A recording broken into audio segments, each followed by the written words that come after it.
our audience, especially to our guests of honor.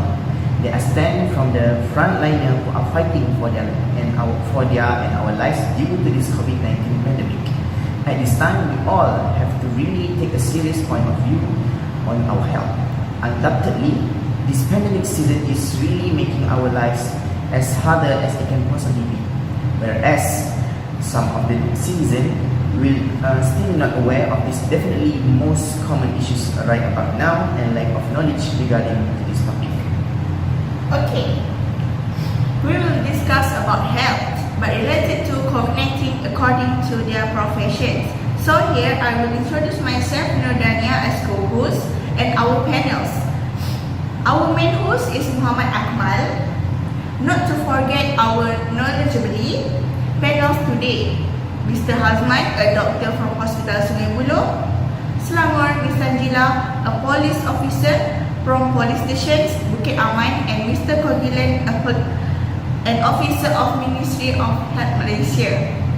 Not to forget our knowledgeably panels today, Mr. Hazman, a doctor from Hospital Sungai Buloh, Selangor, Ms. Sanjila, a police officer from Police Station Bukit Aman, and Mr. Kogilan, an officer of Ministry of Health Malaysia. So, how does COVID-19 spread? Okay, obviously, the virus spread primarily from person to person through small droplets from the nose or mouth. Furthermore, person also can become infected by touching this object or surfaces, then touching their eyes, nose or mouth.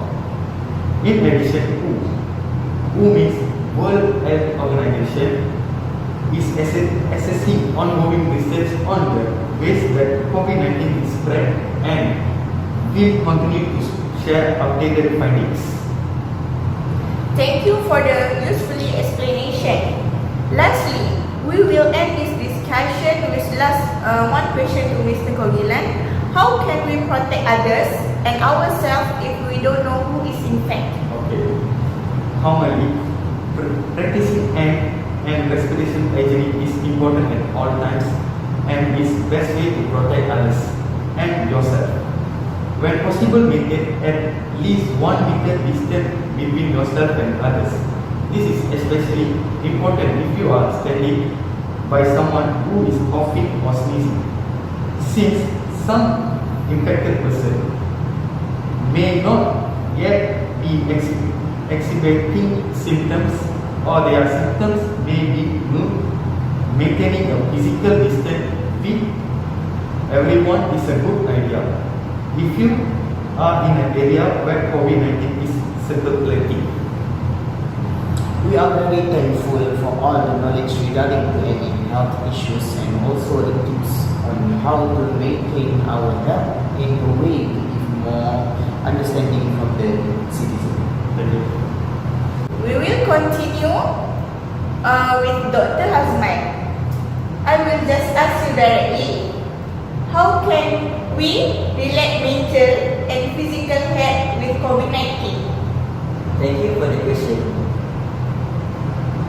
Fear, worry, and stress, a normal response to perceive of our reality, and at times when we are faced with uncertainty or the expressive fear in the context of the COVID-19 pandemic. Oh, I understand. Other than that, can you please explain more about that to the audience? Okay. COVID-19 are the significant change to our daily life as our movement restrict in some part of effort to contain and slow down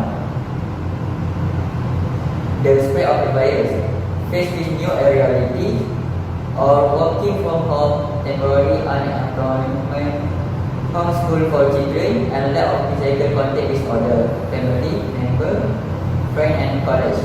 It is important that we look after our mental health as well as our physical health.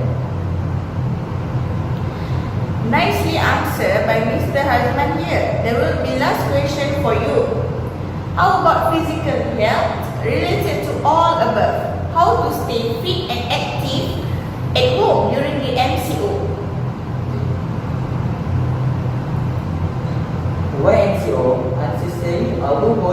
online, still rate exercise and adjust to function well.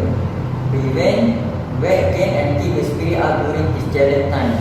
Exercise can help our immune system become strong and better able to recover. So next question to Inspector Sanjida. As a police, why all of them do manage to prevent the COVID-19? Okay, thank you for listening. First of all, I'd like to thank the public because COVID-19 made us face a lot of problems and we're correcting to prevent the virus, population of the virus. Furthermore, the crimes have decreased and some of the public have been quarantined for 14 days. Okay. But how they prevent the COVID-19 by the governance ways? The only way we deal is the citizens have manifest, which is MCO, Movement Control Order. The MCO recognized by our Prime Minister Tan Sri Lanka directly under the MCO. We have to avoid some of the public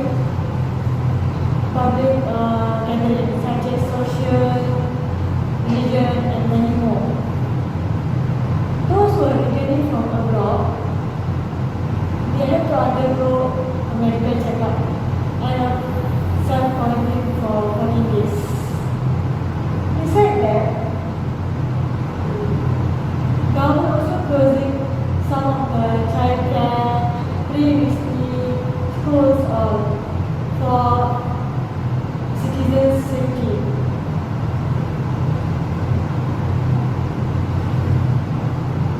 To make sure, we have to hard work in this prevention of virus to others' safetyness. That's it.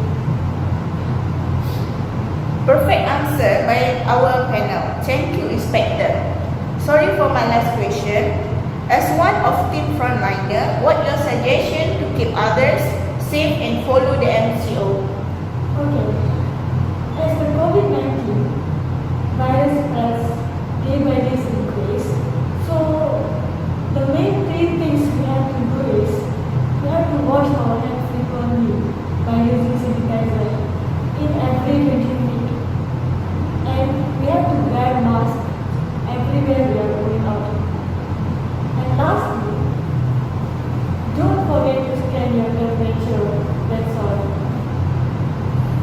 Yeah, that's what we do every day. Thank you so much, Inspector, for spending your time answering our question. Thank you for our panels, and we end the talk show here. Thank you. Thank you so much. Betul.